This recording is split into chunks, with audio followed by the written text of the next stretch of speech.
Vamos abrir nossas Bíblias no livro de Romanos. Romanos, capítulo 8.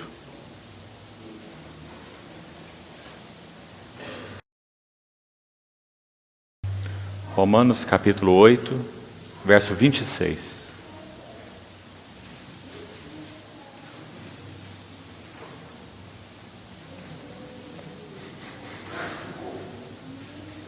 Vamos ler com bastante atenção esses dois versos, Romanos 8, 26 e 27. Também o Espírito, semelhantemente, nos assiste em nossa fraqueza, porque não sabemos orar como convém, mas o mesmo Espírito intercede por nós, sobremaneira, com gemidos inexprimíveis. E aquele que sonda os corações sabe qual é a mente do Espírito, porque segundo a vontade de Deus é que Ele intercede pelos santos. Irmãos, nesses 3 períodos que passaremos estudando juntos, meditando na Palavra de Deus, nosso encargo central será estudarmos algumas orações de Paulo no cárcere. E o que essas orações têm a ver com o eterno propósito de Deus em Cristo Jesus, por um lado, e por outro lado, o que essas orações têm a ver com o nosso chamado para a cooperação com Deus em seu eterno propósito. Temos entendido, queridos irmãos, que há uma extrema carência na Igreja de Deus de compreender esse equilíbrio entre a vontade eterna e soberana de Deus, uma vontade determinante. Deus estabeleceu as coisas antes de seu início. Ele tem no seu coração um propósito eterno. Em tantos textos a palavra de Deus é tão clara sobre isso. Mas, no desenrolar, e para que esse propósito eterno fosse cumprido, Deus estabeleceu que Ele iria trabalhar junto com o homem, e não sem ele. Então, como já dissemos, 3 dias anteriores, em que estivemos juntos com um outro grupo de irmãos, essa linha fina carece de ser recuperada no seu equilíbrio divino.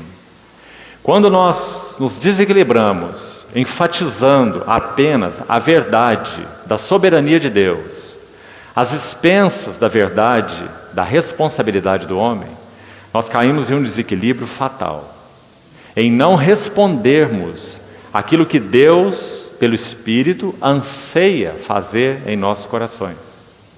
Há muitos versos na Bíblia que nos dão base para essas duas verdades sublimes: a soberania de Deus e a responsabilidade do homem.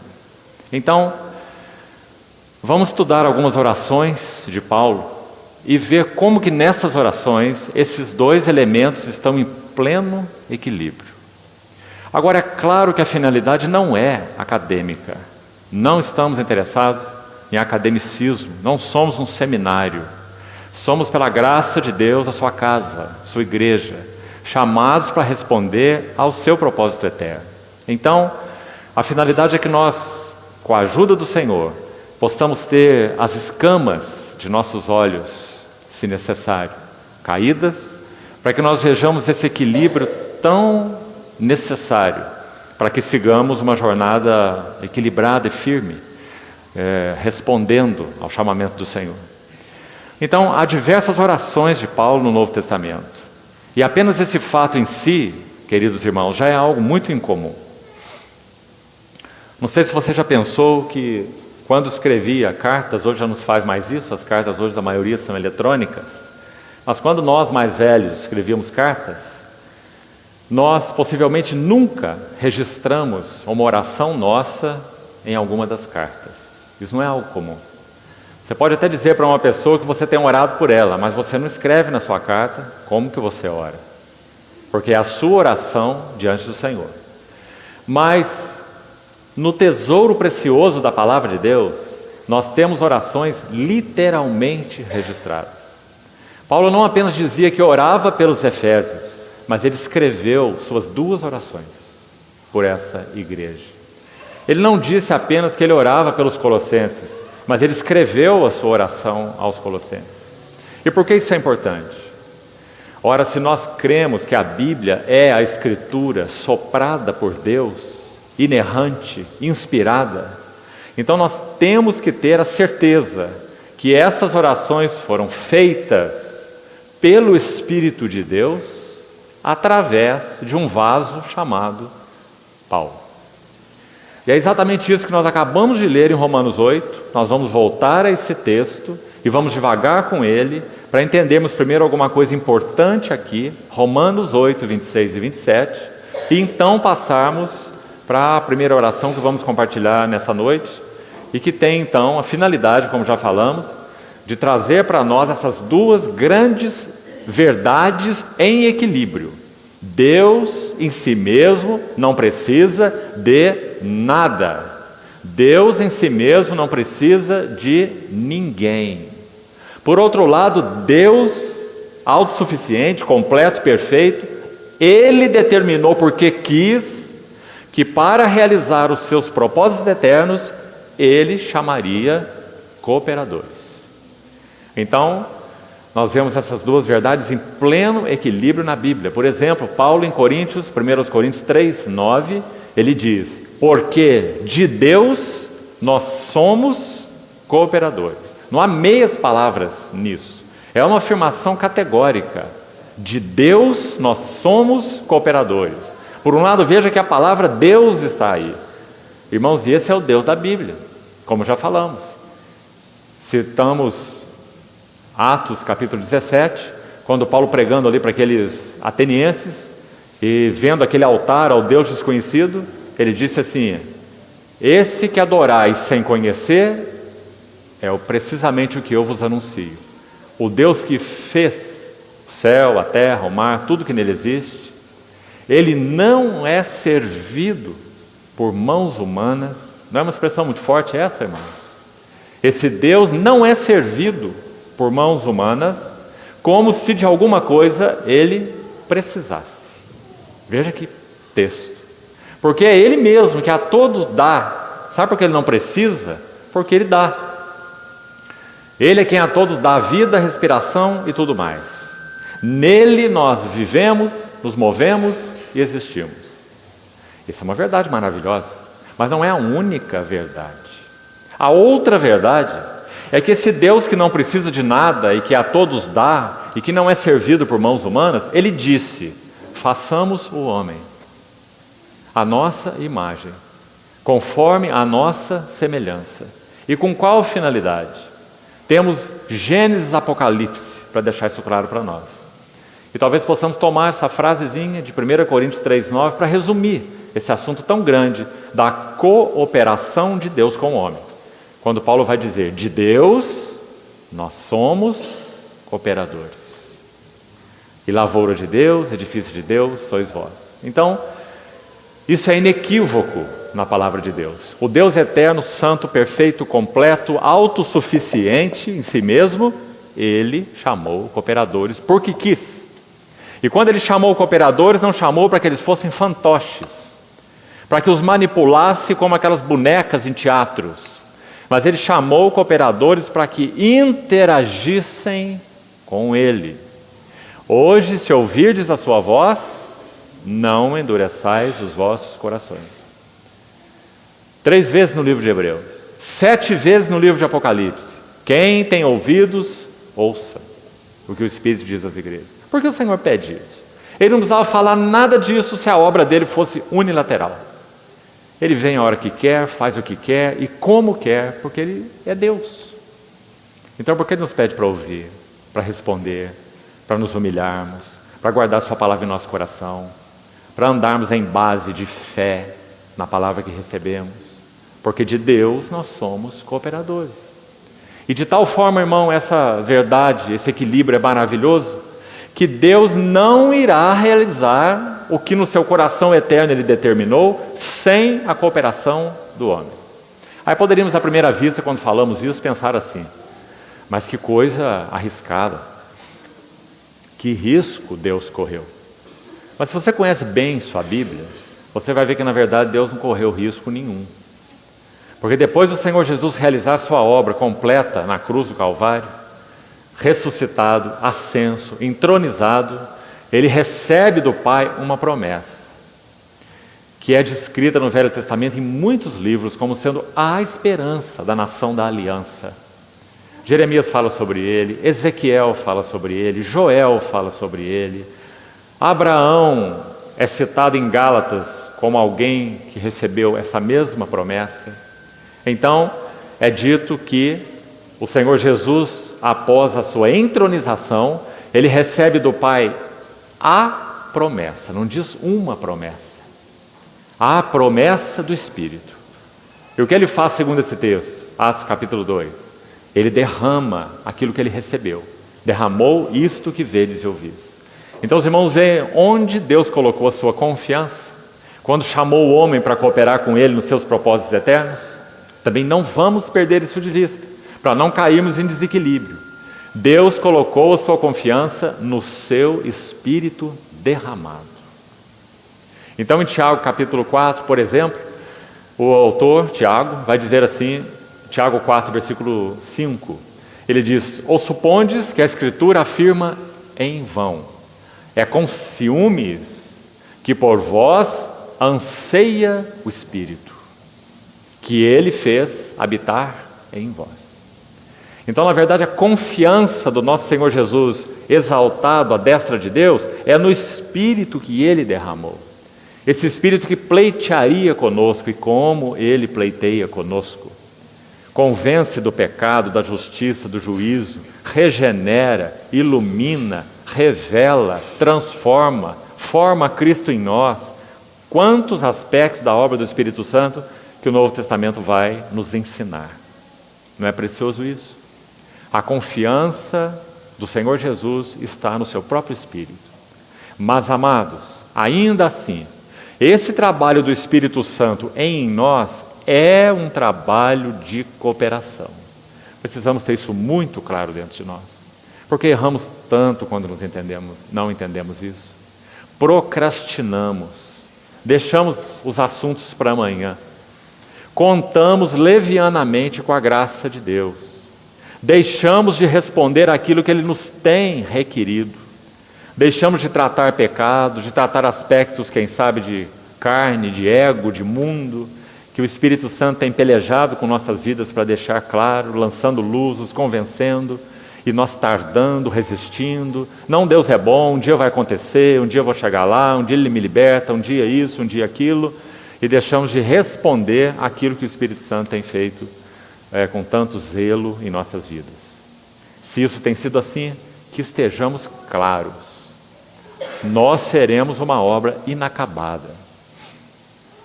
Irmão, o Senhor Jesus falou isso de muitas maneiras. Você se lembra, por acaso, de Lucas capítulo 9? Quando Ele está falando sobre não salvação. Salvação, justificação, isso é de graça. Nós somos justificados exclusivamente pela graça, por meio da fé. Esses são os pilares, esse é um dos pilares da nossa confissão de fé. Mas nós não estamos falando nada disso aqui, nada de justificação. Nós estamos falando de cooperação, que vem após a justificação.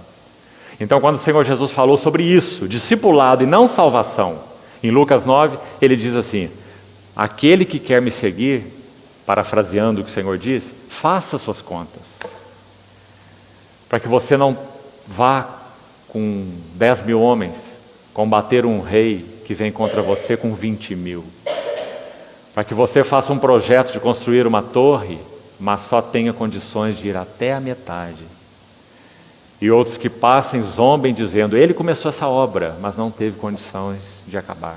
Nosso Senhor está falando de discipulado. E por que um preço está envolvido aí? Nitidamente. Por que um cálculo está envolvido aí? Porque o assunto não é salvação, o assunto não é justificação, isso é pela graça, não é por preço. É pelo preço do precioso sangue do nosso Senhor, que já foi realizado. Ele está falando de discipulado e não de salvação. Então aquele que quiser vir após mim, qual é o preço? a si mesmo se negue. Tome sua cruz e siga-me. Então, amados irmãos, isso é tão básico, mas nós como igreja do Senhor temos tropeçado nesse básico. Sabe qual é o resultado? Nossas vidas não avançam. Nós estamos sapateando para cima, ao invés de marchar para frente, caindo nos mesmos pecados, entristecendo o Espírito nos mesmos aspectos que Ele tem buscado tratar conosco, porque não temos respondido, de modo geral, aquilo a que o Senhor nos tem chamado.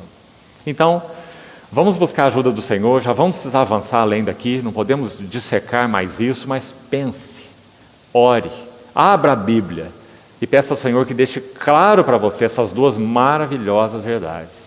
Ah, se Deus não fosse soberano. Ah, se nós fôssemos a fonte de cada ação. Ah, se o desenvolvimento da nossa salvação dependesse exclusivamente de nós, miseráveis de nós. Graças a Deus por ser quem Ele é. Soberano, fiel, que determina, que tem um propósito eterno. Mas, lembre-se, esse mesmo Deus disse que não executaria seu propósito eterno sem colaboradores.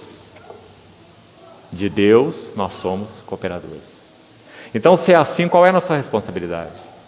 Vamos buscar, então, com a ajuda do Senhor, examinar algumas dessas orações de Paulo na prisão. Uma das coisas, antes de voltarmos aqui a Romanos 8, os 2 versos que lemos, uma das coisas lindas sobre essas orações, queridos irmãos e irmãs, é que o corpo de Paulo estava preso. Sem dúvida, de alguma maneira, a alma de Paulo sentia certamente essas aflições de estar ali limitado naquele cárcere, mais de uma vez. O primeiro, em Roma durante 2 anos, como termina o livro de Atos. Numa casa que ele mesmo alugou, mas não tinha liberdade, senão de receber pessoas. Estava ali escoltado, guardado por soldados romanos. 2 anos nessa casa que ele alugou. Mas, bendito seja Deus, seu espírito estava em tal comunhão com Deus. E podemos dizer, galgando alturas tão preciosas em espírito, que ele nos dá 4 cartas. Sendo que uma delas em particular, na verdade todas as 4, mas uma delas em particular é reconhecida por basicamente todos os irmãos que amam a palavra, como sendo a carta mais elevada do apóstolo Paulo. Efésios. E também nos deu Colossenses. E também nos deu Filipenses. E também nos deu Filemon. 4 epístolas da prisão. Que maravilhosa. O que seria de nós, igreja, sem essas 4 epístolas? Efésios, Colossenses, Filipenses e Filemon. Então, Romanos 8, 26, o texto que nós vemos no início. Vamos, antes de entrar nessas orações, estudar alguma coisa importante aqui juntos. Até o verso 25 do capítulo 8 de Romanos, Paulo já colocou muita coisa sobre o maravilhoso propósito eterno de Deus. Ele começa o livro de Romanos, caminho contrário do livro de Efésios, da Epístola aos Efésios. A Epístola aos Romanos começa, digamos, da necessidade do homem e vai até a glória de Deus. Você vai ver a glória aparecer aí no capítulo 8 algumas vezes. O livro de Efésios começa do eterno propósito de Deus e desce até a sua expressão aqui na terra, a igreja, a vida da igreja, a partir de Efésios capítulo 4.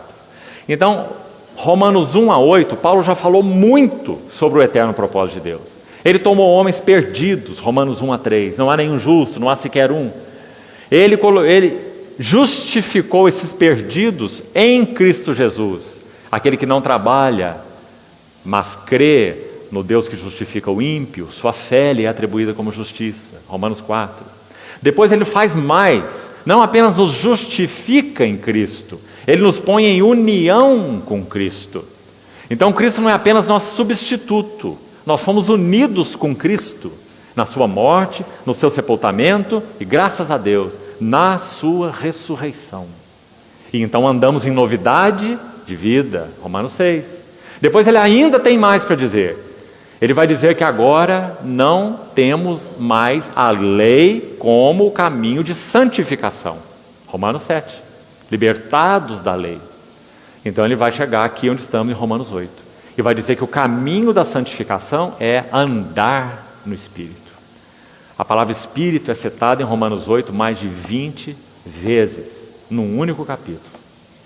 A tônica aí é o Espírito. Então vamos lá agora no versículo 26, o versículo que nós lemos no início.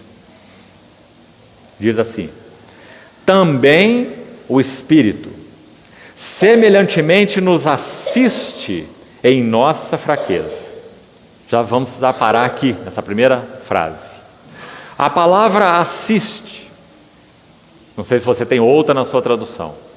A palavra assiste, ela aparece na língua original uma única outra vez no Novo Testamento. Irmão, e é importante estudar esses detalhes, porque através de uma menção, o Espírito Santo lança luz sobre outra menção. Então, para entender o significado de uma palavra aqui, muitas vezes nós precisamos de ver a mesma palavra ali, para um texto lançar luz sobre outro texto. Nosso Senhor já disse isso através do lábio de Isaías, que assim seria a sua palavra. Isaías 28:10 diz assim: a palavra do Senhor vos será preceito sobre preceito, regra sobre regra, um pouco aqui e um pouco ali. Então, quando nós tomamos esse pouco aqui, o Espírito Santo semelhantemente nos assiste. E então sabemos que essa palavra na língua original só aparece outra vez no Novo Testamento. Precisamos muito buscá-la para vermos o que é Ele nos assistir. Porque você sabe que essa palavra em português, ela tem dois sentidos. Um sentido é ativo, outro sentido é passivo. Assistir em português significa dar ajuda. E é um dos sentidos da palavra no original. Mas assistir também significa você contemplar alguma coisa de modo passivo. Você vai assistir um filme, vai assistir uma televisão, você não faz nada, só liga a televisão, não é? Mas qual é o sentido dessa palavra assiste na língua original? Abra, por favor, em Lucas capítulo 10. O único lugar onde ela aparece a segunda vez, em todo o Novo Testamento. Veja que contexto precioso. Lucas 10. Vamos direto ao verso 40. Essa aqui é a narrativa de Maria e Marta, tão conhecida de todos nós. A primeira visita do Senhor ao lar de Betânia. Os evangelhos registram 8 visitas do Senhor a Betânia. Provavelmente ele fez muitas mais, mas somente 8 são registradas. E essa aqui é a primeira visita do Senhor a Betânia. Então, no verso 40 do capítulo 10 de Lucas, diz assim: Marta agitava-se de um lado para outro, ocupada em muitos serviços. Então se aproximou de Jesus e disse: Senhor, não te importas de que minha irmã tivesse deixado, escute bem, que eu fique a servir sozinha? Ordena-lhe, pois, que venha ajudar-me. Aí está a palavra. Essa palavra na língua original, traduzida aqui por ajudar-me, é a mesma palavra de Romanos 8:26. Também, semelhantemente, o Espírito nos ajuda em nossa fraqueza. Mas o que mais que nós temos nesse texto, além de entendermos que essa palavra significa ajuda? Veja que contexto mais interessante, irmãos, e importante. O que Marta estava fazendo? O que o texto diz, que acabamos de ler? Ela estava servindo como? Veja, parte final do verso. Ela diz: Senhor, não te importas de que minha irmã tivesse deixado que eu fique a servir sozinha? Então ela diz: ordena-lhe, pois, que venha ajudar-me. É exatamente esse o sentido mais estrito dessa palavra usada em Romanos 8:26. Por que o Espírito Santo nos ajuda? Por que o Espírito Santo nos dá suporte? Porque nós não podemos servir sozinhos. Mas essa é metade da verdade. A outra metade, e agora escute com muito cuidado, porque nós estamos falando com toda a reverência. Deus é Deus, o Espírito Santo é Deus. Mas por causa do que Ele determinou fazer usando vasos humanos, então o outro lado da verdade também é verdadeiro. Porque Ele quis que fosse assim. Ele quis se autolimitar. Então nós também podemos dizer: o Espírito Santo não pode, não vai servir sozinho. Ele pode em si mesmo? Pode. Ele é o Deus Todo-Poderoso. Mas Ele não vai, porque Deus não determinou dessa maneira. Deus determinou fazer com colaboradores. E é para isso que nós fomos chamados. Então esse texto nos lança muita luz sobre essa palavrinha, assiste. Para que nós não sirvamos sozinhos. Não podemos. Mas também bendito seja Deus. O Espírito Santo não quis fazer sozinho. Ele não quer servir sozinho. Então ele foi enviado para vasos. Da qualidade nossa. Nós sabemos qual é a qualidade nossa, não é? Tem muitos textos que falam da nossa qualidade. Efésios 1, por exemplo, nós estávamos mortos em delitos e pecados. Nós andávamos segundo o curso do mundo. Fazíamos a vontade da carne e dos pensamentos. Esses são os que ele chamou. Então ele coloca em Cristo, trata com toda essa alienação deles, pecado, a carne, o mundo, o ego, a condenação, o diabo. Quantos feitos maravilhosos o Senhor realizou na cruz. E depois o que ele faz com eles?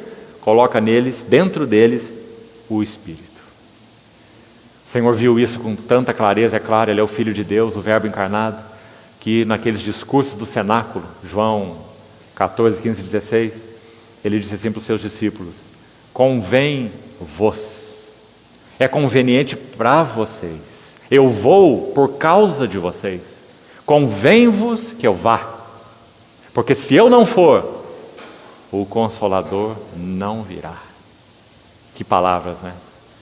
Ele enviaria aquele Espírito da verdade para nos habilitar para sermos cooperadores, porque Ele nos guiaria em toda a verdade, porque Ele convenceria, porque Ele daria testemunho, porque Ele habitaria, tudo que é falado sobre o Espírito no Novo Testamento. Ah, irmãos, que o Senhor nos abra os olhos, para nós sabermos quem nós somos como cristãos. Vasos no qual Deus, o Espírito Santo, mora, para que nós possamos responder ao propósito eterno de Deus e podemos nos gloriar em Cristo naquele dia de que o Espírito Santo encontrou caminho em nós e através de nós, para que fôssemos cooperadores do propósito de Deus. Então, primeira coisa importante, de novo nesse verso, Romanos 8, 26, Ele nos assiste, para que nem Ele nem nós sirvamos sozinhos. Nós porque não podemos, Ele porque não quis fazer sozinho. Então Ele nos assiste em nossa fraqueza, uma boa palavra para falar sobre nós, uma palavra que nos resume inteiramente, somos nós, fraqueza. Porque não sabemos orar como convém, mas o mesmo Espírito intercede por nós sobremaneira, com gemidos inexprimíveis. Vamos explicar uma última frase, essa última frase desse versículo, também interessante, importante. Observe no verso 27, vá seguindo por favor, parte final do verso 27, a palavra intercede é repetida. Ele intercede pelos santos. Quem? O Espírito. Observe essa palavra de novo no verso 34, veja aí logo à frente. Agora se refere ao Senhor Jesus, e não ao Espírito. Está dizendo que o Senhor Jesus está à destra de Deus e também intercede por nós. Também, por exemplo, Hebreus 7:25, lá está a palavra intercede. É a mesma na língua original. Lá diz assim: Ele pode salvar totalmente os que por Ele se chegam a Deus, porque Ele vive para interceder por eles. Então essa palavra interceder lá de Hebreus 7:25, aqui de Romanos 8:34, a intercessão de Cristo, aqui em Romanos 8:27, a intercessão do Espírito, não é a mesma da palavra intercede no verso 26. Por isso, aqui nas nossas traduções, nós tivemos uma frase aí, acompanhando a palavra intercede. Olha de novo para o versículo. O Espírito intercede por nós, como? Sobremaneira. Porque nas outras vezes em que a palavra intercede apareceu aí, ela fala de intercessão de Cristo, de intercessão do Espírito, mas é uma palavra que podemos chamar de uma raiz, a raiz da palavra. Mas quando aqui no versículo 26 aparece essa palavra especial, ela é única no Novo Testamento, não aparece em nenhum outro lugar, só aqui em Romanos 8, 26, ela tem um hiper na frente. E você sabe o que significa hiper, né? Um mercado é um mercado pequeno. Um hipermercado é um tremendo mercado. E aqui está a palavra hiper, antes da palavra intercessão, na língua original. Então, por isso aqui na nossa linguagem portuguesa foi traduzido assim, que o Espírito não só intercede por nós, mas ele intercede por nós como? Sobremaneira. Esse sobremaneira foi colocado aí por causa desse prefixo na língua original, hiper. Então poderíamos dizer assim no nosso português, o que o Espírito Santo faz é uma hiper-intercessão. Não é maravilhoso? Não que a intercessão do Senhor Jesus seja menor, irmãos, é evidente. Ele é o intercessor, ele intercede por nós. Mas é muito significativo, nós vamos ver que há uma palavra única, ela não existe em nenhum outro lugar, de Mateus a Apocalipse. Só aí, onde diz que o Espírito Santo intercede por nós sobremaneira, hiper-intercessão. Sabe por que ele faz isso? Porque nós somos hiper fracos. Porque somos hiper necessitados. Graças ao Senhor, Ele nos deu toda a provisão no seu Espírito. Então, quando nós formos estudar as orações de Paulo, nós estamos seguros.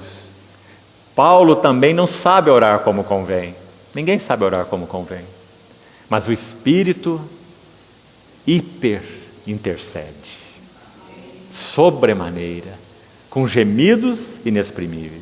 E não é só isso. Vamos ver como ele faz essa hiperintercessão. Veja o verso 27. E aquele que sonda os corações, esse é Deus. Ele sabe qual é a mente do Espírito, porque é segundo a vontade de Deus, que ele intercede pelos santos. Agora, como já explicamos, a palavra intercede aqui é outra. É aquela raiz sem o hiper, né? Graças ao Senhor, porque nós temos essa intercessão maravilhosa do Espírito. E é uma intercessão focada. O Espírito Santo não se distrai. Quando nós estamos orando por coisas menores, não que não devamos orar por elas, nosso Senhor nos ensinou a orar até pelo pão, e o pão de cada dia. Mas quando estamos orando de uma forma distraída, que não confere, que não responde ao propósito de Deus, então o Espírito Santo é aquele que toma o assunto em suas mãos, alinha, regula, corrige, para que aprendamos a orar junto com o único que sabe orar, o Espírito Santo. Isso também precisa ficar claro para nós. Nunca saberemos orar. Todas as vezes que vamos orar, só há uma possibilidade: orar no Espírito. Você lembra de Efésios 6, verso 18? Orando em todo o tempo no Espírito. E para isso vigiando com súplica por todos os santos, Paulo fala. Porque é só Ele que é o orador, com O maiúsculo, o Espírito Santo. Então, graças ao Senhor, Ele está aí, morando na sua igreja, para que nós aprendamos a orar, como convém, com Ele, sendo cooperadores dEle. Mas, amados irmãos, o assunto que mais se interpõe em nossas vidas, na oração pessoal e, ouça bem, na oração corporativa da vida da igreja, é nossa própria carne. O Espírito milita contra a carne contra o Espírito. Se não permitirmos que o trabalho da cruz vá mais fundo, mais fundo, mais fundo em nós, nunca seremos cooperadores do Espírito, nem na oração e nem em nada. Porque não estaremos nesse curso que só Ele pode dar no que concerne o chamamento de Deus, ao propósito de Deus. Então, essas coisas compreendidas, vamos à primeira oração que temos o encargo de estudar. Efésios capítulo 1. Paulo escreve 2 orações nessa epístola aos Efésios. Em Efésios capítulo 1, vamos ver desde o verso 15. Nós vamos ver a primeira oração com essa certeza, essa convicção. Quem está orando aqui é o Espírito através do vaso humano, Paulo. Paulo e o Espírito são um, graças ao Senhor. Para que o Espírito Santo interceda por nós, ele intercede através de vasos. Ele chama cooperadores para o seu propósito. Então, no verso 15 diz: por isso, também eu, tendo ouvido a fé que há entre vós no Senhor Jesus e o amor para com todos os santos, não cesso de dar graças por vós nas minhas orações, para que, agora começamos a oração, agora ele vai descrever, registrar a sua oração e pelo que ele ora. Então vamos com cuidado aí. Para que o Deus de nosso Senhor Jesus Cristo, o Pai da glória, vos conceda espírito de sabedoria e de revelação no pleno conhecimento dele. Aqui nós já temos algo importante. Orando pelo Espírito, Paulo está chamando Deus de Pai da glória. É uma expressão curiosa. Você sabe que ela não é comum nas Escrituras. Qual é o significado de Deus o Pai como sendo Pai da glória? O que a Bíblia quer dizer com isso? Paulo ora ao Pai da glória. O que isso significa? Significa que Deus o Pai, Ele é o arquiteto, o originador, o planejador de uma eterna cena de glória. Ele planejou isso antes de criar qualquer coisa, um átomo que seja. O Pai eterno planejou no seu coração uma eterna cena de glória. Pense assim. E essa eterna cena de glória, lá na sua mente eterna, quando nada ainda estava criado, ela tem um centro. O centro da cena de glória é o seu Filho. Esse é o propósito eterno de Deus. Não é a igreja. A igreja participa, mas ela não é o foco. O propósito de Deus é que Cristo tenha toda preeminência e tenha toda primazia. Por isso ele é chamado de Pai da glória. A ideia aqui, se você estudá-la, você vai ver, é exatamente a que falamos. É que o Pai eterno planejou uma cena de glória com seu Filho glorioso como sendo o centro. Então aqui já aconteceu no versículo 10 do capítulo 1, se você quiser conferir aí, de Paulo dizer que o propósito de Deus é fazer convergir. Uma palavrinha especial aí também na língua original que é usada. Significa juntar as coisas que estavam espalhadas, uma aqui, outra lá, outra aqui atrás.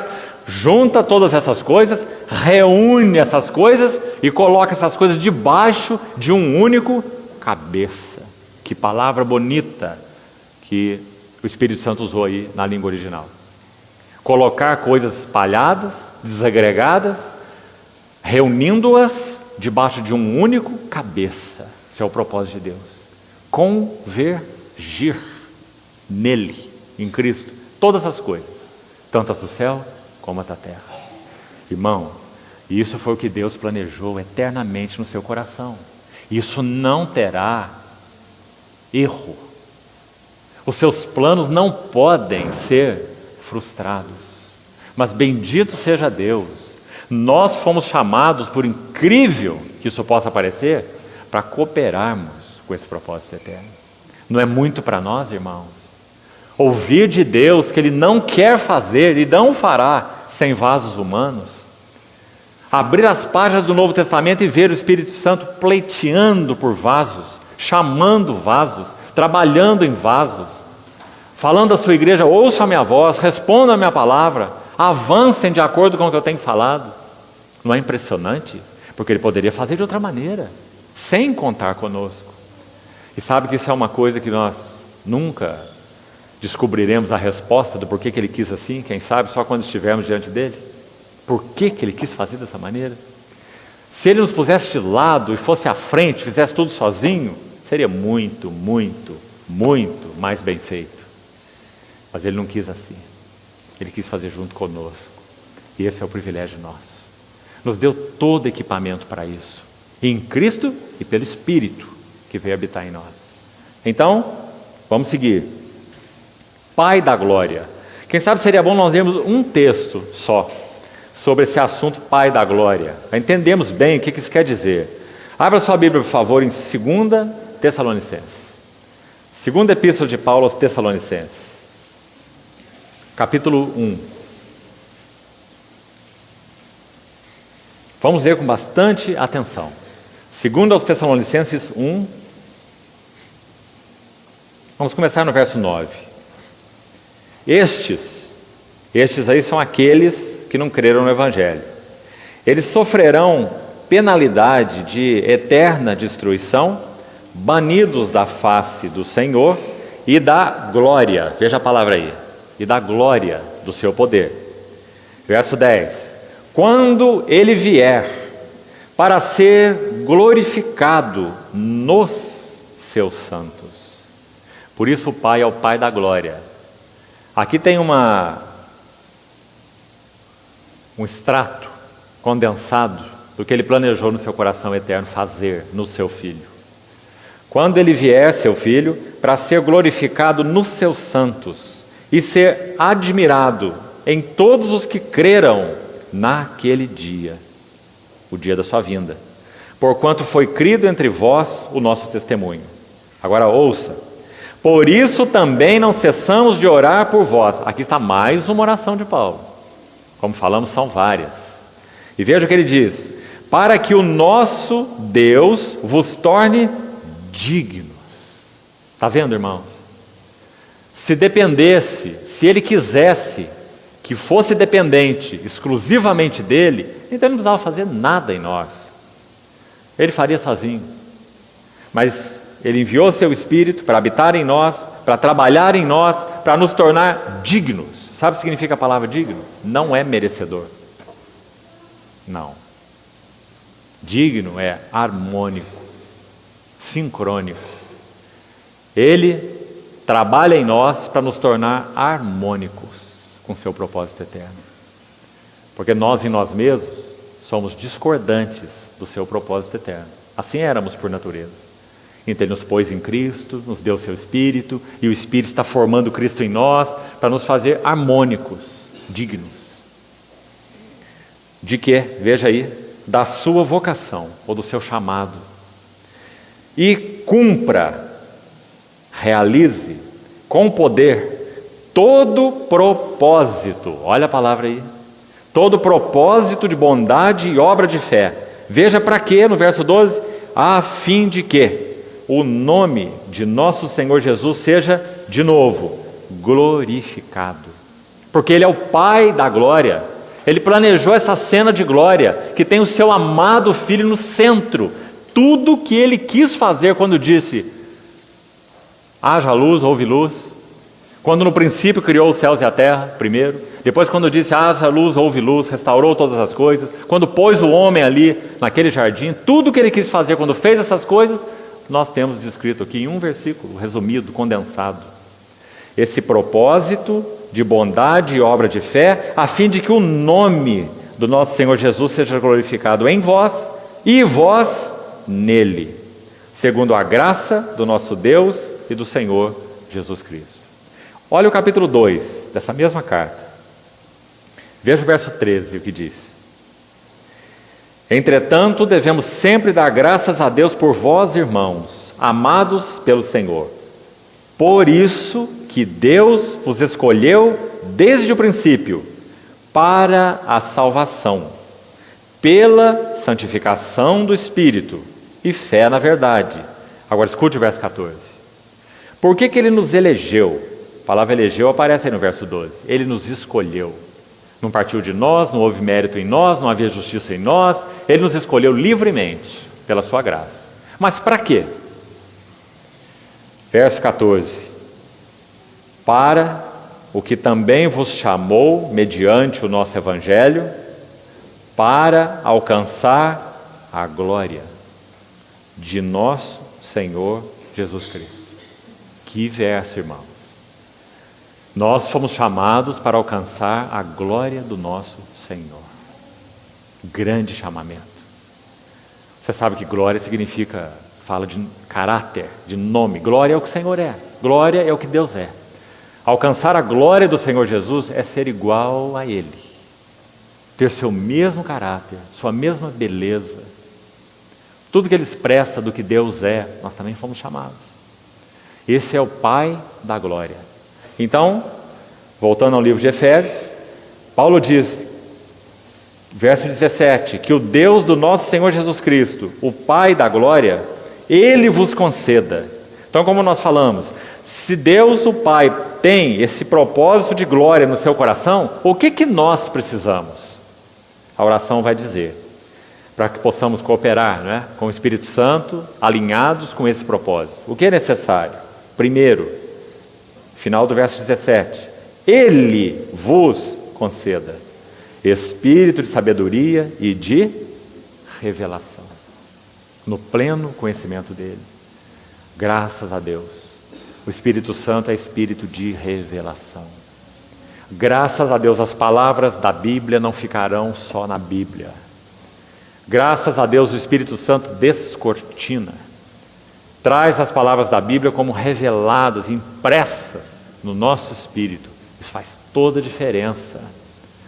Nós não andamos com um manual de doutrina debaixo do braço. O Espírito Santo revela.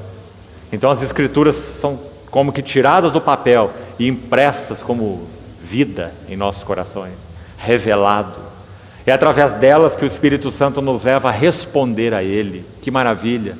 Romanos 10, por exemplo, Paulo chega a dizer assim, a fé vem pelo ouvir. E o ouvir vem pela palavra de Cristo. Não é precioso, irmão? Nem poderíamos ouvir se não fosse a preciosa palavra que o Espírito vivifica. Ele toma a palavra para abrir nossos ouvidos e gerar fé, para que então nós avancemos, porque o justo vive da fé. Então, primeira necessidade, para sermos seus cooperadores, espírito de sabedoria e de revelação, no pleno conhecimento dele.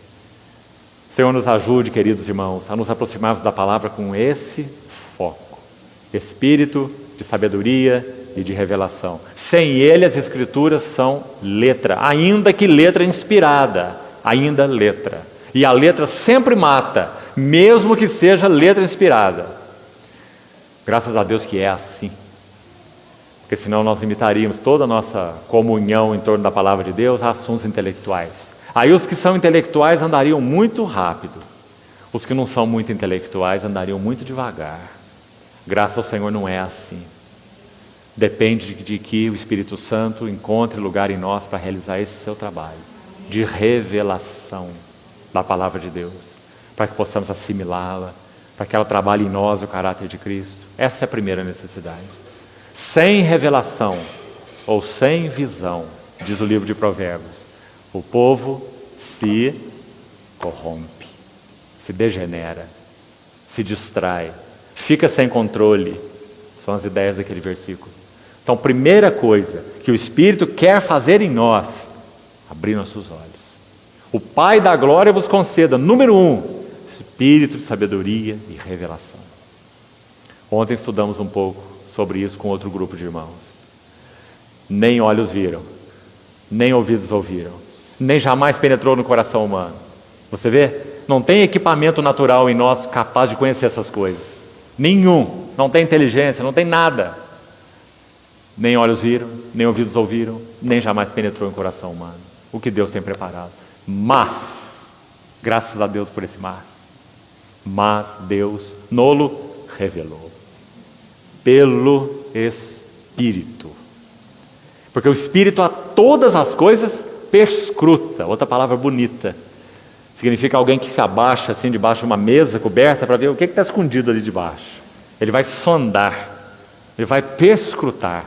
E lá diz que o Espírito perscruta até as profundezas de Deus. Irmãos amados, é esse Espírito que vem morar na igreja para realizar esse trabalho em nós. Que riqueza! Como precisamos ser sensíveis à condução do Espírito. O Espírito conduz à cruz. O trabalho da cruz em nós, tão necessário. E a cruz conduz ao Espírito. Nunca perca isso de vista. A igreja não pode ser edificada de outra maneira. O Espírito sempre vai nos conduzir a tomar a cruz, para que nós possamos ser mudados de vasilha em vasilha. E esse tomar a cruz sempre vai conduzir a uma vida mais cheia do Espírito. O único problema que o Espírito Santo tem para nos encher é que nós somos cheios. Esse é o único. Se Ele conseguir nos esvaziar, então Ele pode nos encher. E o único instrumento de Deus para nos esvaziar, cruz. Tome a sua cruz e siga-me. Vamos seguir ainda um pouco mais nessa oração. Vamos para o verso 18. Veja esse segundo ponto.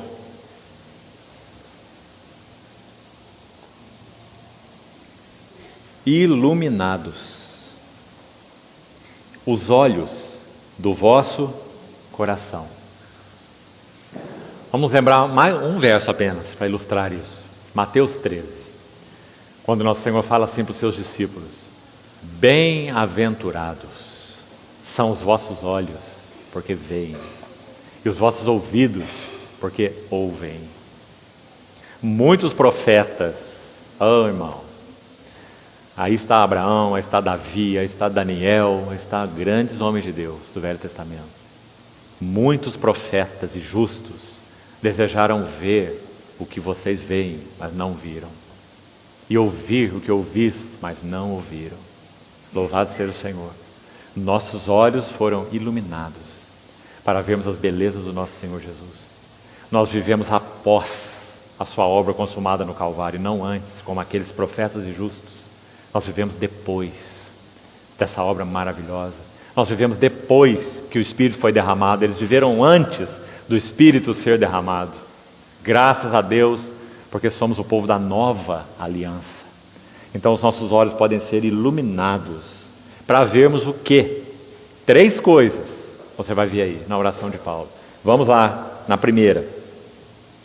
Iluminados os olhos do vosso coração, número 1, para saberdes qual é a esperança do seu chamamento. Vamos lembrar alguns versículos que vão nos ajudar a entender qual é a esperança do nosso chamamento. Colossenses 1, verso 27, Paulo fala assim: a riqueza da glória deste mistério entre os gentios é Cristo em vós. O que mais? A esperança da glória. Então qual é a esperança do nosso chamamento? É que Cristo seja formado em nós. É essa a esperança do nosso chamamento. Não é morrer e ir para o céu um dia. Não é que nossa vida seja maravilhosamente arranjada nas nossas necessidades. Nosso marido se converta, a mulher também, o filho, o trabalho, o emprego, o dinheiro. Graças ao Senhor, o Senhor nos dá graça e nos ajuda em todas essas coisas. Mas essas coisas precisam ser alinhadas com a esperança da nossa vocação. E a esperança da nossa vocação é que Cristo seja formado em nós. Essa é a esperança do nosso chamamento. Tudo aquém disso é menor, diante do propósito de Deus. Então, primeiro, esperança do seu chamamento. Segundo, riqueza da glória da sua herança nos santos. Precisamos muito devagar aqui também nessa expressão. O Velho Testamento, vamos colocar assim, preste atenção para você compreender. O Velho Testamento pode se dividir com o livro de Ruth. O livro de Ruth é o meio do Velho Testamento. Por quê? Se você ler a última palavra do livro de Ruth, a última palavra daquele livrozinho de 4 capítulos, a palavra é Davi. Ruth foi a bisavó de Davi. Com Davi, o Senhor começa uma nova era na nação de Israel. Você sabe, ele é o homem segundo o coração de Deus. Ele ocupou o lugar de Saul. Os 2 foram ungidos por Samuel. Um segundo o desejo do povo, Saul. Outro segundo o desejo do coração de Deus, Davi. Então em Davi, Deus tem o Reino Unido de Israel. Então toda uma nova fase começa. O livro de Ruth vai dividir o Velho Testamento aí, ao meio. Antes de Davi, nós temos esse trato de Deus com vários homens, até Davi, até o reino. Então podemos dizer assim, escute bem, desde Abraão, em Gênesis, até Davi, o que nós temos? Nós temos um povo olhando para uma terra. Em resumo, é isso que o Velho Testamento tem para nos ensinar. De Abraão até Davi, o povo está olhando para uma terra, Canaã. E está dizendo assim, é a terra da nossa herança. Mas não vieram a possuí-lo, entraram nela com Josué, muito antes de Davi. Mas não a possuíram. Entraram nela, mas não a possuíram. Até Davi. Se você se lembra bem, conhece a história, foi Davi que expulsou os jebuseus do monte Jebus, que é Jerusalém, e estabeleceu a cidade de Davi, que fala do seu reino. Então, a terra de Canaã foi definitivamente conquistada com Davi, quando os jebuseus foram expulsos de Jebus, que é Jerusalém. Então, se isso é assim, até Davi, de Abraão a Davi, o povo estava olhando assim, a nossa herança. Entraram com Josué, repetindo, mas não possuíram, até Davi. Mas a partir de Davi, digamos que agora a página é invertida, virada. Através de Davi, o reino estabelecido, Deus obtém então o que seu coração desejava, a sua herança, a herança de Deus. Então olha que interessante, a Bíblia usa duas frases, você já vai entender isso melhor. Olha por favor o versículo 14 do capítulo 1 de Efésios. Diz que o Espírito Santo da promessa, assim termina o verso 13, selados com o Espírito Santo da promessa, escute, o qual, o Espírito Santo é o penhor da, como diz aí? Nossa herança. Agora, o verso que acabamos de ler, da oração de Paulo, vamos lá, verso 18, parte final. Diz, qual é a riqueza da glória da sua herança nos santos? Você está vendo que são duas heranças? Concorda, irmão? No versículo 14, nossa herança. No versículo 18, sua herança. A herança de Deus nos santos. Deixa aí esse capítulo de Efésios marcado, mas abra comigo, por favor, rapidamente, no Salmo 78. Vamos entender isso aqui. Salmo 78. Escute bem esse verso. Salmo 78, os dois últimos versos, 71 e 72. Está falando sobre Davi e diz assim: Deus o tirou do cuidado das ovelhas e suas crias para ser o pastor de Jacó, seu povo. Agora note essa próxima frase: e de Israel, sua herança. Qual é a herança de Deus? Israel. Qual é a herança de Deus? O seu povo. Seu povo é sua herança. Agora, vamos para outro salmo. E já voltamos para Efésios, para ficar bem claro. Salmo 105, logo à frente. Salmo 105, versículo 11. Preste atenção também nesse verso. Salmo 105, 11. Esse salmo exalta as obras do Senhor conduzindo seu povo, Israel. E no verso 11 diz assim: dar-te-ei a terra de Canaã, como quinhão da vossa herança. Que interessante.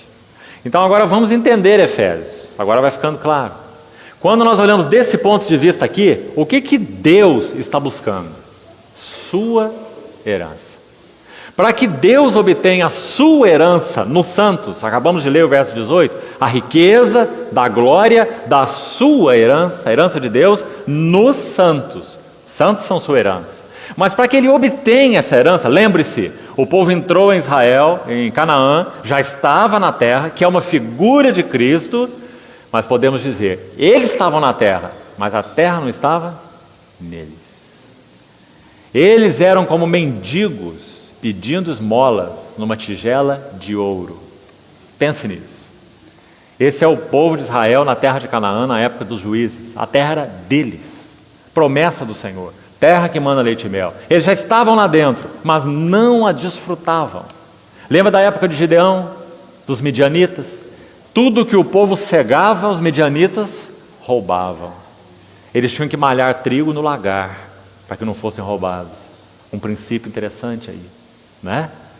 Então, Deus tem uma herança, sua herança é o seu povo. Mas como Deus vai obter essa herança? O que Ele faz para obter essa herança? Ah, irmão, que importante compreender isso. Ele abre nossos olhos para que nós vejamos que nós temos uma herança. Qual é a nossa herança? Segundo o Salmo 78, que acabamos de ler. Ou melhor, segundo o Salmo 105, verso 11. Canaã. Eu vos dei a terra de Canaã como o quinhão da vossa herança. Canaã é um tipo de Cristo. É um tipo das riquezas insondáveis de Cristo, da plenitude de Cristo. Quando Deus abre nossos olhos para ver a grandiosidade de Cristo, e graças ao Senhor é isso que Ele tem feito, mais das riquezas de Cristo, mais das belezas de Cristo, mais da centralidade de Cristo. Então, Cristo é a nossa herança. Quando o Espírito Santo nos leva a perseguir essa herança, mais de Cristo vai sendo formado em nós, mais de Canaã nós vamos comendo das riquezas de Cristo, e Cristo vai sendo formado em nós. E o que acontece agora do ponto de vista vertical? Deus vai obtendo a sua herança nos santos. Porque qual é a herança de Deus nos santos? É Cristo formado nos santos. Porque a herança de Deus é Cristo. Tudo que Deus se interessa é por Cristo. Ele é o Filho amado em quem o Pai se compraz, só nele. Mas bendito seja Deus, esse que o Pai se compraz, nos foi dado como nossa herança. Ele é a nossa herança. E o Espírito Santo nos foi dado para que nós persigamos essa herança. Amado irmão, isso explica muita coisa na nossa vida cristã. Explica por que nós não nos contentamos com menos do que Cristo. Graças a Deus, é o Espírito Santo nos incomodando para perseguirmos e entrarmos fundo nesse que é a nossa herança, Cristo. Não apenas leite e mel, isso graças a Deus já é bem bom, mas é dito no Velho Testamento, quando o Senhor chamou aquele povo para aquela terra, nem tinham entrado lá ainda, com Moisés, Ele disse assim: vocês serão levados para essa terra, tem leite, mel, abundante, mas também da sua terra vocês vão cavar, lembra? O cobre, o ferro, o que é mais precioso. Assim é com Cristo. Algumas coisas das riquezas de Cristo estão bem na superfície. As primeiras que nós vemos, perdão dos nossos pecados, não é uma riqueza maravilhosa? Justificação pela fé, não é uma riqueza maravilhosa? Mas existem outras riquezas que não estão na superfície da terra, tem que ser cavadas. E o Espírito Santo nos foi dado para isso, para cavarmos essas riquezas insondáveis de Cristo. Então, o Espírito Santo nos chama a atenção para a nossa herança, Cristo. E vamos perseguindo nossa herança. E Deus vai obtendo sua herança. Porque Cristo vai sendo formado em nós. Então, por isso, Efésios vai usar as duas expressões. Vai dizer: o Espírito Santo é penhor da nossa herança. Nossa herança é Cristo. Nossa herança é ser semelhantes a Cristo. E também vai dizer que nossos olhos precisam ser abertos para vermos a riqueza da glória da sua herança nos santos. Porque nós também somos herança para Deus. Bendito seja o Senhor. Dupla herança. Que privilégio nosso, irmãos. Não só Cristo é nossa herança, nós somos uma herança de Deus em Cristo. Por isso o Espírito Santo tem trabalhado em nós. Vamos para a última frase. Efésios capítulo 1, verso 19. E qual é a suprema grandeza do seu poder para com os que cremos? Você sabe que alguns estudiosos de Efésios chamam essa epístola de a epístola dos superlativos. Já ouviu isso? Paulo acumula superlativos nessa epístola. Ele não pode só falar de glória, ele tem que falar de riqueza da glória. E nem só de riqueza da glória, ele tem que falar de suprema riqueza da sua glória. Que interessante. Ele não fala só da graça, ele fala da riqueza da sua graça. Ele não fala só do seu poder, ele fala da suprema grandeza do seu poder. Você vê que livro é esse? Efésios? Tudo em Efésios é imenso. Então ele está dizendo, terceira coisa, que se queremos ser cooperadores do Espírito, precisamos ter, vamos recordar o primeiro, espírito de sabedoria e de revelação, iluminados os olhos do nosso coração, para sabermos, então ele diz, número 1, qual é a esperança do seu chamamento. Depois, qual é a riqueza da glória da sua herança nos santos. E terceiro, qual é a suprema grandeza do seu poder para com os que cremos. Agora, vamos seguir, já vamos entender isso. Segundo, verso 19, a eficácia da força do seu poder. Está vendo mais superlativos aí? Não é só poder, nem só força do seu poder, é a eficácia da força do seu poder. Onde esse poder e essa eficácia são manifestos. Olha o verso 20. Ele, Deus, exerceu em Cristo, ressuscitando dentre os mortos e, não só ressuscitando, mas fazendo sentar à sua direita nos lugares celestiais. Irmãos, o Espírito Santo habita em nós para nós aprendermos que o Senhor Jesus morreu para que nós não precisássemos morrer. Mas não só isso, isso é meio evangelho.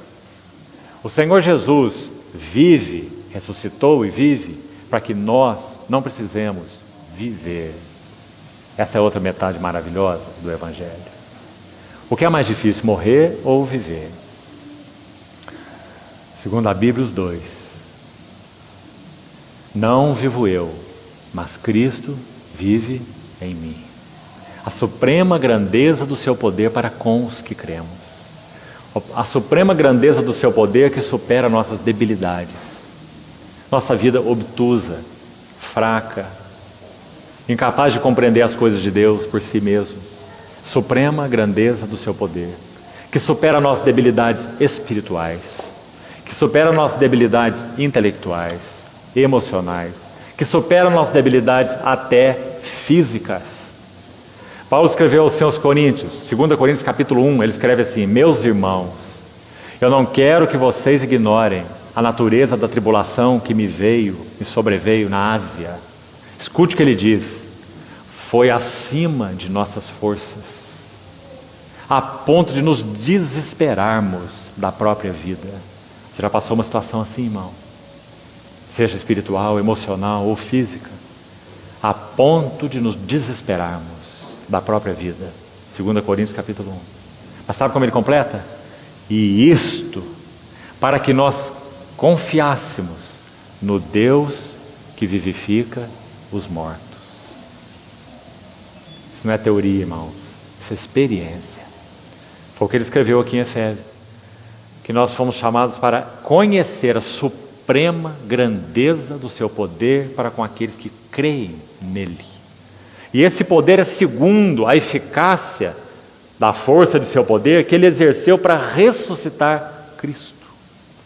A habilitação ou habilidade que temos para viver a vida cristã hoje é segundo o mesmo poder que Deus despendeu para levantar Cristo dos mortos. Ou seja, não há nada em nossas vidas que possa superá-lo, se nós aprendemos a viver por Ele. Estevão estava sendo apedrejado. Irmãos, há poucas mortes mais terríveis do que apedrejamento. É melhor você ser degolado. Hoje está na moda degolar pessoas aí, né? Você tem visto. Degolar os jornalistas aí. É melhor morrer degolado do que morrer apedrejado. Estevão foi apedrejado. E a Bíblia diz que ele tinha uma face como a face de um anjo. Porque ele viu o Senhor Jesus. O que significa isso? Qual era a habilitação de Estevão? A suprema grandeza do seu poder, que ele exerceu em Cristo, ressuscitando dentre os mortos. Estevão foi capaz de dizer: Senhor, não lhes imputes este pecado. Oh, irmão, graças ao Senhor. É isso que nos foi confiado. Então Paulo está dizendo: nós queremos ser cooperadores de Deus, queremos avançar em direção ao seu propósito, queremos responder ao que o Espírito está fazendo em nós. Precisamos ter olhos abertos e saber qual é a esperança do nosso chamamento, qual é a riqueza da glória da sua herança no santo, qual é a suprema grandeza do seu poder para com os que cremos. Então ele vai dizer, vamos concluir aqui, esse poder foi exercido para ressuscitar, esse poder foi exercido para fazê-lo assentar, olha as palavras aí, ressuscitando, fazendo sentar, e ainda não terminou. E esse poder foi exercido para dar a ele um nome que está acima de todo o nome, como diz aí. Um nome superior, não só no presente século, mas também no vindouro. E ainda não terminou a sua oração. Ele vai terminar lá no verso 23. Aí ele vai dizer que ele toma esse Jesus e o dá para ser cabeça da igreja. Ah, que maravilha! É esse mesmo. Deus o deu como cabeça para a igreja, a qual é seu corpo. Ou seja, tudo que ela tem vem dele. Tudo que ela é procede dele. Todas as riquezas dela são dele, a qual é o seu corpo. E aí esse lindo verso 23, para terminar, vai dizer assim: ela é a plenitude. É isso que a igreja é. Plenitude de Cristo. Ela é a plenitude daquele que tudo enche em todas as coisas. Se quisermos saber quem é esse ele aí, a resposta está lá em Efésios 4, verso 8 em diante. Vai dizer que o Senhor Jesus subiu acima de todos os céus para encher todas as coisas. É Ele mesmo. Ele que enche todas as coisas. E Ele foi dado para ser cabeça da igreja. Irmãos, o quanto nós compreendemos disso? O quanto disso está só na Bíblia, mas não é revelação em nossos corações. O quanto disso está só na Bíblia, mas não encontra resposta no nosso viver. Nem nas nossas orações, nem na nossa conduta, nem em nosso testemunho. Então que o Senhor continue falando aos nossos corações e nos ajude a rever esses assuntos. Lembre-se, Deus busca e sempre buscará cooperadores que são imensamente privilegiados, porque foram chamados para cooperar com Ele num propósito eterno, de valor eterno. Quando tudo passar, a concretização desse propósito estará brilhando aos olhos de todo o universo. E aqueles que cooperaram com o Senhor no estabelecimento desse propósito terão um privilégio final de ouvir aquela voz: muito bem, servo bom e fiel. Foste fiel no pouco. Por mais que cooperemos no que concerne ao escopo geral desse propósito, ainda será pouco. Nós somos vasos limitados. Mas graças a Deus, foste fiel no pouco, sobre o muito eu te colocarei. Entra no gozo do teu Senhor. Que privilégio, irmãos. Esse é nosso chamamento. Então vamos pedir ao Senhor que tudo que há em nós responda ao seu propósito eterno. Vamos orar ao Senhor para que nos livre de ilusões. Quanta coisa no mundo, na vida, nas circunstâncias busca nos iludir, amarrar nossos corações, cativar-nos, limitar-nos, enclausurar-nos. Você lembra quando o Sansão teve seus olhos vazados? Você lembra o que ele fez?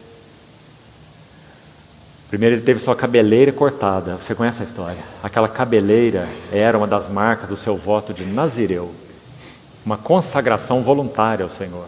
Sansão não era levita, ele foi consagrado voluntariamente ao Senhor.